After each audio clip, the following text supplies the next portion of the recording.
வணக்கம். நிகழும் மங்களகரமான குரோதி தமிழ் புத்தாண்டு ஏப்ரல் மாதம் 14ஆம் தேதி பிறக்கப் போகிறது. சித்திரை மாதத்தில் குரு பகவான் மேஷ ராசியில் இருந்து ரிஷப ராசிக்கு இடப்பெயர்ச்சி அடையப் போகிறார். சனி பகவான் கும்ப ராசியில் பயணம் செய்கிறார். குரோதி ஆண்டில் கிரகங்களின் மாற்றங்களால் மீனம் ராசியில் பிறந்தவர்களுக்கு என்ன பலன் கிடைக்கப் போகிறது என்று பார்க்கலாம். குரோதி மீனம் ராசி மே 1ஆம் தேதி சித்திரை மாதம் 18ஆம் நாள் குரு பகவான் மேஷ ராசியில் இருந்து ரிஷப ராசிக்கு 12 ஆண்டுகளுக்கு பிறகு சென்று அமரப்போகிறார். மீனம் ராசியில் பிறந்தவர்களுக்கு குரு பகவான் 3ஆம் வீடான தைரியஸ்தானத்தில் ஆண்டு முழுவதும் செய்யப்போகிறார். குரோதி ஆண்டில் குருவின் பார்வை உங்கள் ராசிக்கு 7, 9, 11 ஆம் வீடுகளின் மீது விழுகிறது. குரு பகவான் பயணம் 3ஆம் பாவமான தைரியம் சகோதரம் வீரம் எனப்படும் 3ஆம் வீட்டில் பயணம் செய்யும் குருவினால் உங்களின் தைரியம் தன்னம்பிக்கை அதிகரிக்கும். பாக்கியஸ்தானத்தை குரு பார்த்தால் சகல பாக்கியமும் சேரும்.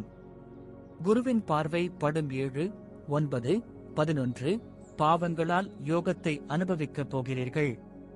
திருமணம் தாமதமாகி நிற்பவர்கள் இனிதே திருமணம் நடக்கும். வேலை கிடைப்பதில் பிரச்சனை உள்ளவர்களுக்கு நல்ல வேலை கிடைக்கும். குருவின் பார்வை 9ஆம் வீடான பாக்கியஸ்தானத்தை குரு பார்க்கப் போவதால் நீண்ட நாட்களாக நீங்க ஆவலுடன் எதிர்பார்த்த பதவி பட்டங்கள், பூர்வீக சொத்து பரிமாற்றம், புது முயற்சிகள் கைகூடும். லாபஸ்தானத்தை ராசிநாதன் குரு பார்க்கப் போவதால் பொருளாதார நிலை திருப்தி தரும். செய்யும் தொழில் வளர்ச்சியடையும். நோய் நொடி தொந்தரவுகள் நீங்கும். ஆரோக்கியம் அதிகரிக்கும். மாற்று மருந்தால் நோய் நீங்கும். குடும்பத்தில் அமைதி நிலவும். மகிழ்ச்சியும் நிம்மதியும் நிறைந்த ஆண்டாக குரோதி ஆண்டு அமைந்துள்ளது. சனி பகவான் குரோதி ஆண்டு முழுவதும் சனி பகவான் உங்கள் ராசிக்கு விரயஸ்தானத்தில் இருக்கிறார். 7.5 சனி காலமாக இருந்தாலும் வேலை இல்லாமல் இருப்பவர்களுக்கு வேலை கிடைக்க வாய்ப்பு அமையும்.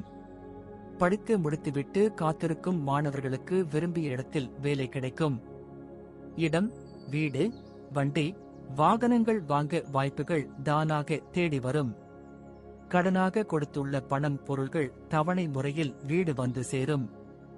விசா, பாஸ்போர்ட் விஷயங்கள் சாதகமாக அமையும். வேலை விஷயமாக வெளியூர் மற்றும் வெளிநாடு செல்ல சந்தர்ப்பங்கள் தேடி வரும். விரய சனி காலம் என்பதால் திடீர் செலவுகள் அதிகரிக்கும். பணத்தை முதலீடுகளாக சேகரித்து வைப்பது நல்லது. ராகு கேது பயணம் குரோதி ஆண்டு முழுவதும் ஜென்ம ராசியில் ராகு பயணம் செய்வார்.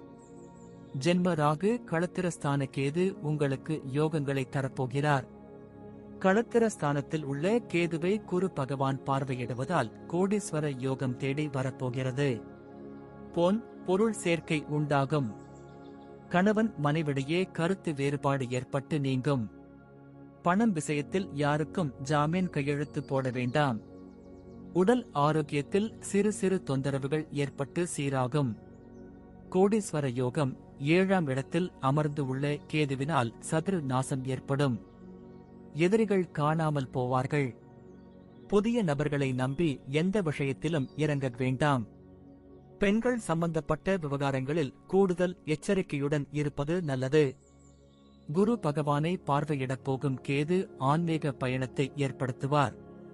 தொழில் வியாபாரத்தில் லாபம் அதிகரிக்கும். வேலை செய்யும் இடத்தில் மதிப்பும் மரியாதையும் கிடைக்கும். குரோதி ஆண்டில் மீன ராசியில் பிறந்தவர்களுக்கு கோடீஸ்வர யோகம் தேடி வரப்போகிறது. நன்றி. வாழ்க வளமுடன்.